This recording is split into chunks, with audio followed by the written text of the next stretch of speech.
Hoje eu queria falar com vocês um pouco sobre pedagogia e sobre elementos de aprendizado, não de uma forma técnica, mas de uma forma experiencial, filosófica. E eu tinha deixado essa anotação na minha mesa, tá lá há bastante tempo que eu fiz quando estava lendo o Menon, né, se eu não me engano, né, de Platão. E Platão, ele é exímio pedagogo, né, não simplesmente por saber muito, mas por saber coisas, como explicar as coisas, como expor as coisas, né? Então aqui eu fiz duas anotações importantes, né? Uma falando sobre o método dialético, que é o que consiste, não exatamente no ensino, mas o que necessita para que seu ensino aconteça de forma efetiva, justamente se utilizar do método dialético, né? E aqui ele coloca o seguinte: o modo mais dialético não consiste unicamente em responder o que é verdadeiro. Olha só, foco nisso. Não consiste unicamente em responder o que é verdadeiro, ou seja, não consiste apenas, ou seja, não é apenas dizer a verdade, né? Mas inclui empregar os pontos reconhecidamente conhecidos pelo indivíduo interrogado. Olha essa expressão aqui, reconhecidamente conhecidos, tá? Então são dois pontos muito importantes. Não consiste unicamente em responder o que é verdadeiro, ou seja, não consiste simplesmente em dizer a verdade. E também não consiste, inclui, né? Inclui empregar os pontos reconhecidamente conhecidos. Parece um trava-língua, reconhecidamente conhecidos, mas o que isso quer dizer? Eu preciso, para ensinar a partir do que o outro sabe, né? Isso que pode ser colocado como uma conquista pedagógica moderna, né? Como algo que foi criado muito, muito depois. Isso Platão já estava falando ali como uma espécie de detalhe dentro de uma obra maior, né? Como no caso era o Menon, né? E para quem nunca leu o Menon é um diálogo em que Sócrates ele faz com que um escravo, um serviçal lá, agora eu não me lembro de quem, eu vou ter que reler, né? Não li pouco esse diálogo. Ele faz com que esse escravo perceba que ele sabe coisas que ele não sabe que sabe, né? E ele vai tirando algumas coisas, né? Tem várias pérolas nesse diálogo. Uma delas é que o aprendizado é uma forma de reminiscência, uma forma de lembrança, como se já soubéssemos de tudo o que sabemos, simplesmente precisamos lembrar. É uma forma de pensar no ser humano como uma alma, como uma ideia, né? A alma enquanto uma ideia que já possui em si mesma tudo o que ela precisa para se manter, para ser feliz. É uma visão quase que divina da própria condição humana e que ele precisa olhar para dentro para poder resgatar isso, né? Para poder se lembrar disso. E aqui é importante esse ponto, né? Reconhecidamente conhecido. O Sócrates faz com que o escravo perceba aquilo que ele não sabe que sabe, né? Então, para que eu possa ensinar ou para que eu possa ser o mais dialético, eu preciso que o meu interlocutor perceba que ele sabe o que ele sabe. Então, o processo que nós fazemos, né,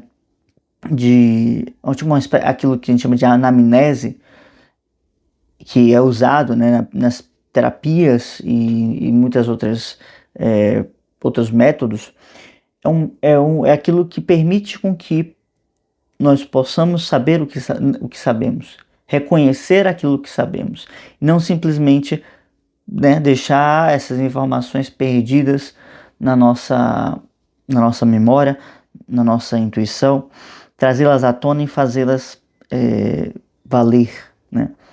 Então, para que a gente possa ensinar, para que a gente possa transmitir, para que a gente possa ser efetivamente eficaz, né? Efetivamente eficaz na nossa exposição, na nossa argumentação, precisamos dessa dialética. A dialética consiste em despertar o outro para aquilo que ele sabe. E a partir desse ponto, que ele já se encontra naquilo que ele sabe, nós levarmos para um outro ponto, né, que é um ponto mais alto. A dialética é um assunto que envolve muitas camadas, né, ela é por excelência algo que envolve camadas, e ela é o que permite, né, ser capaz de transportar o mesmo conceito em diferentes níveis, tá? Porque a verdade, ela é uma só, mas ela possui níveis, tá? Assim como nós podemos dizer, falar de um prédio, por exemplo, se nós formos entrar num prédio de 10 andares, né? Um exemplo meio bobo, mas ao entrar no térreo, eu já estou no prédio de 10 andares. No primeiro andar, eu ainda estou no mesmo prédio de 10 andares, mas eu estou vendo esse prédio por um outro ponto de vista, e assim por diante, eu vou subindo, eu ainda estou no mesmo prédio, tá? Isso não quer dizer que eu estou relativizando a verdade, não se trata disso. Quem pensa assim não estudou propriamente o assunto ou não sabe do que está falando, porque a verdade possui níveis, e justamente por ela possuir níveis que eu preciso aprender a transmiti-la. No caso aqui, por exemplo, se eu estou tratando de elementos dialéticos, né, eu preciso compreender, por exemplo, que para uma criança eu preciso expor para ela algumas verdades que são verdades mais simples, mais evidentes, porque a criança é muito concreta, ela, vamos dizer assim, ela pensa com os sentidos, né? Então, se algo não está muito bem esclarecido, né, você não tem como explicar certos conceitos, você precisa usar certas imagens, certas analogias, certas aparições de heróis ou coisas do tipo para poder explicar, né?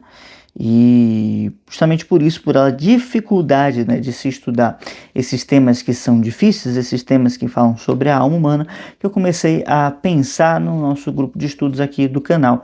E caso você tenha interesse, eu vou deixar o link aqui na descrição, tá bom? E já se inscreve no canal também, deixa o seu like, tá? Porque é importante para mim, importante aqui para o canal, tá? Vamos continuando aqui com a outra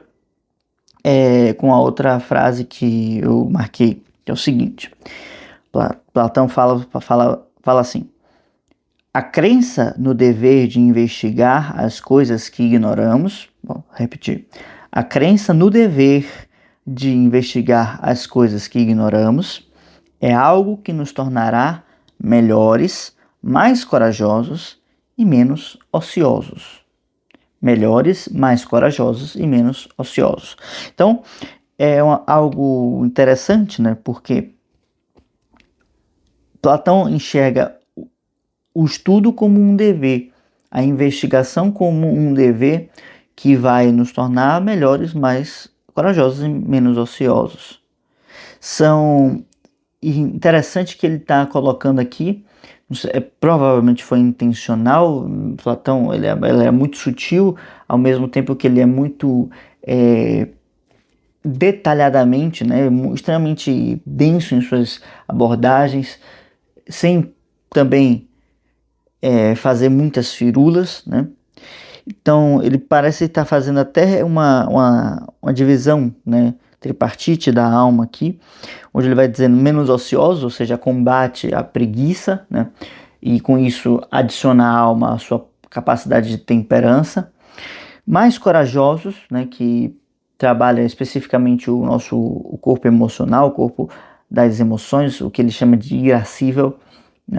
Porque ele é não só por ser irado, né? Por ter a ira, mas por ser como se levado, né? Como se algo que fosse como uma espécie de flecha que você atira para qualquer direção, né? Então, se essa parte não está bem administrada, não está bem conduzida, ela vai ir para qualquer direção de forma desenfreada, de forma, como posso dizer, louca mesmo, né? Desnorteada. E ele fala melhores, né? E melhores ele está empregando um termo de qualitativo, né? Platão ele não crê na igualdade, né, de forma alguma, né? Em todas as suas obras ele coloca isso de alguma maneira, né? Até porque quando ele coloca o elemento dialético ele já está fazendo essa divisão, Mas se ele não crê na igualdade, por outro lado, ele também nos coloca como muito propensos a poder ser melhores através da nossa própria ação. Isso é muito interessante em Platão, né? Porque ele defende uma aristocracia, mas é uma aristocracia de alma, uma aristocracia não de pessoas que dominem as outras através de economias ou de laços hereditários, né? Mas sim uma aristocracia que você desenvolve através do fortalecimento e do despertar da sua alma, tá? Então, basicamente é isso. Apesar de que Platão ele tinha assim uma condição, ele era bem abastado, nasceu, né, vamos dizer assim, rico, isso não era o parâmetro, né, para se entrar na sua escola, mas sim o parâmetro era de interesse pela investigação, né, principalmente pela matemática, que era algo que ele valorizava bastante. A matemática não no estilo como nós conhecemos, mas no estilo pitagórico. Mas enfim, o importante é entender isso, né? Há pessoas que são melhores do que outras porque se colocaram a investigar, se colocaram a conhecer mais, estão mais próximas da sabedoria. Somente por isso. E não por outra coisa.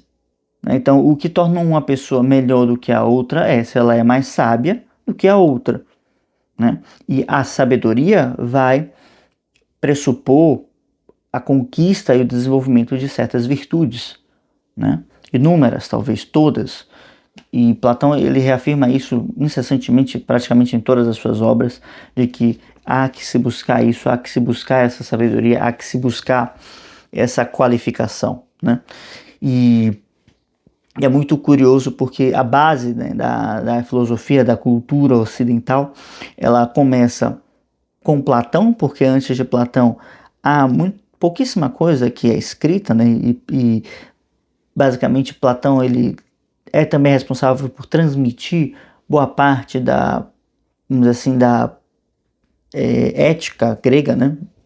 Daquilo que ela possui de bom, né? Mas também ele idealiza muitas coisas, né?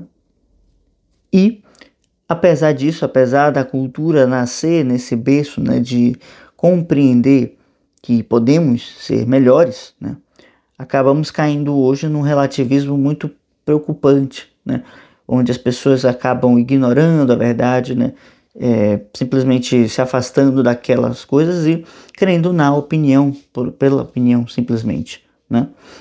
A libertação, e isso não sou eu que te falo, né, mas sim essas influências todas que eu venho trazendo aqui, mas a libertação no sentido budista, né, que vai consistir na totalidade da alma, consistir na iluminação do ser humano, ela vem justamente pela busca dessa verdade, né, que vai sendo alcançada na medida em que vamos nos tornando melhores, né, que do ponto de vista budista envolve uma conquista de uma autarquia, de uma autossuficiência que se desapega do mundo exterior, que vai se afastando, ou não é bem afastando, mas vai secando, matando, né, os seus desejos em prol de uma construção de uma identidade